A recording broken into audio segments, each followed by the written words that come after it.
Yeah, welcome to the Sunshine State, where there's hurricanes, tornadoes every stinking day during the summer. Naders. So we not even officially summer yet. Yeah, so we've got the weather screwing with our connections. And I'm really sorry, Mick. It's my fault, man. Yeah, it is your fault, and you're. I saw him out there seeding clouds earlier this afternoon. Yeah. My garden needs to grow. I've got the world's largest chili collection going off.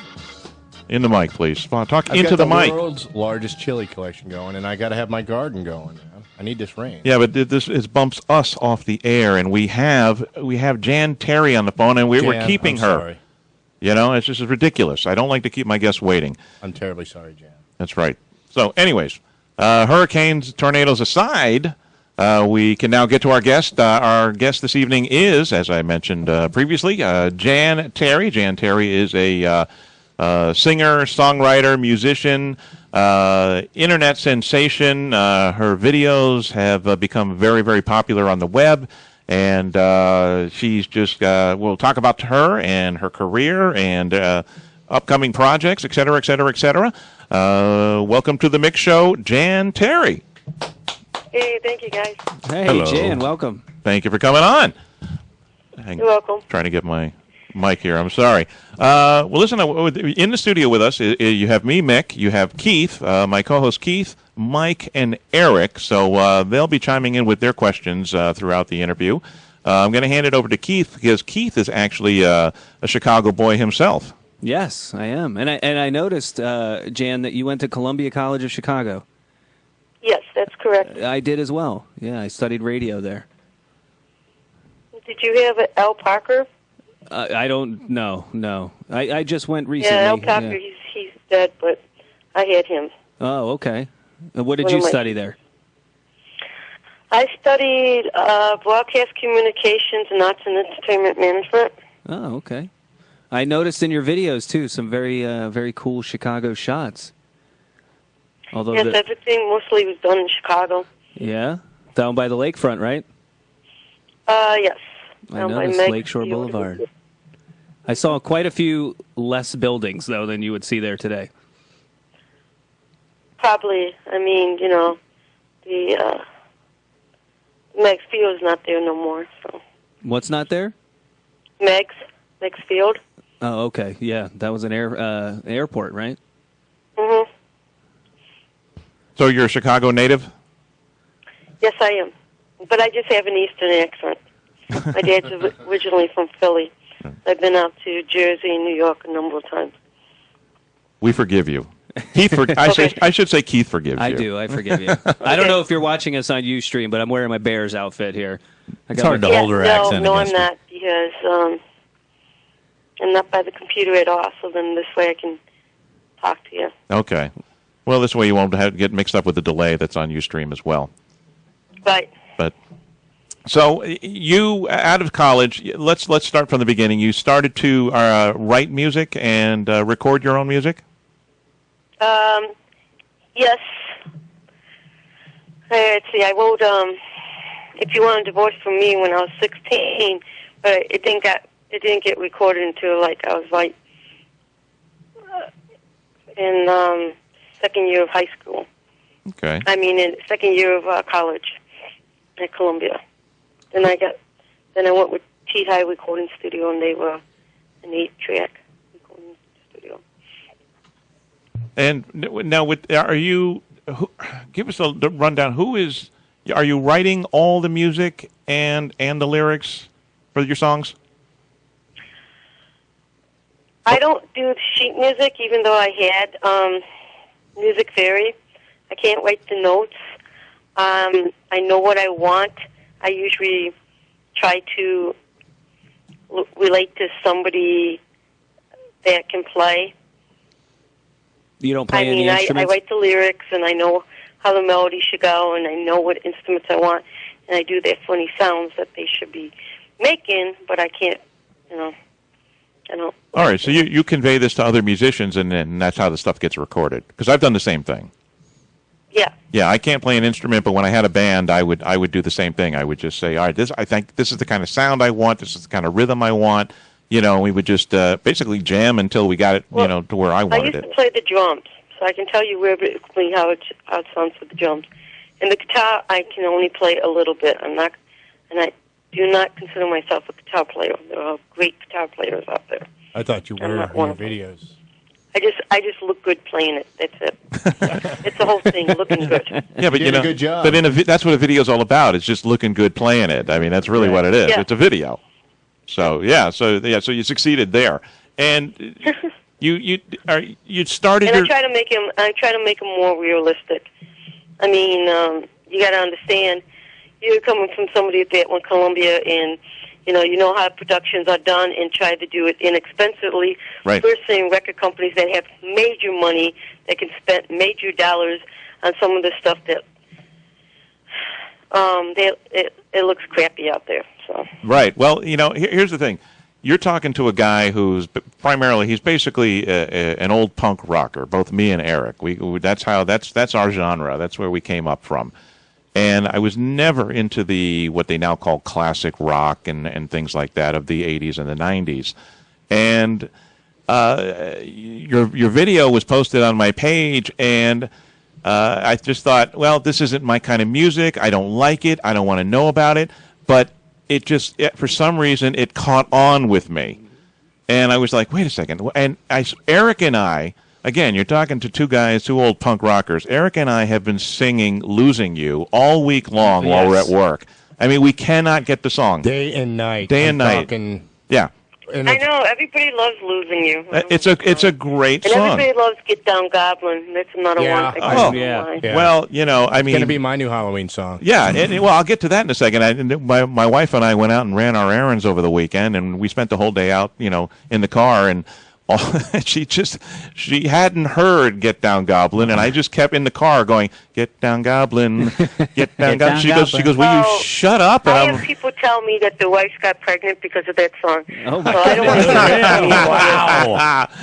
that happened, because I've gotten people on Facebook that says, thank you, my wife got pregnant from that song. Wow. That's cool. Like, I guess it must be I don't know. It's a feather in your cap. Well, it's a funky tune. Yeah, I guess so. So you got to understand, I grew up with the Beatles and Elvis, and the Beatles, Paul McCartney and John Lennon. But Paul McCartney's writing back then was very simple writing. Yeah. And so I always consider more of a simple writer. That's how usually I write, more simplex. I also like Barry Manilow type music. He's a real good musician. Mm-hmm. And yeah, he's a good composer and arranger. He's really good at that. Is that how did you kind of try to mirror your style after Paul McCartney and? Well, we'll get to your influences in just a second, because it goes beyond just Losing You. If anybody does a YouTube search of Jan Terri, and it is spelled Terri, correct? Yes. Okay, Jan Terri. If you do that search, and you can watch her videos, she covers the gamut of musical styles. Yeah. I mean, these people start bands, and they do what they do, and they never stray from it. They don't. It's just it. If you start a heavy metal band, you're always going to play heavy metal. And Jan does everything. She has her feet in everything. And that's the thing that I was getting to me, because I thought, well, geez, it's the early 90s. It's kind of got that power ballad thing, which I never liked. But yet here I am singing it all week long, and I'm thinking, why me of all people? Because I'm such an a-hole. I was like, why am I liking this? For punk rocker, would that be like 38 Special or Sex Pistols? Sex Pistols, yeah. Absolutely. Yeah, definitely Sex Pistols, Special. and Ramones and things like that. And so then it hit me. I finally figured out why I'm a Jan Terri fan. It's because of what Eric and I would call the punk credo. And the punk credo is, forget about major labels, forget about getting any support from anybody else, do it yourself, put it out yourself, and just do whatever you want to do, and to hell with everybody else. That's always been our mantra. And I'm looking at your videos, I'm thinking, this is exactly what Jan wants to do. She may not know anything about punk rock, but she's got the punk rock credo where it's DIY, do it yourself, and to hell with what anybody else thinks. And that's why I'm so hooked on Jan Terri. Oh, yeah, that's true, because, mind you, there's too many rules with the record labels. They want you to do this. They want you to do that. They even get to have them even look at you. There's a lot of, and I'm like, fine, you don't want me. I'll just do my music myself, and there you go. maybe down the road, I'll get some backers or something. Exactly. That's just it. Yeah.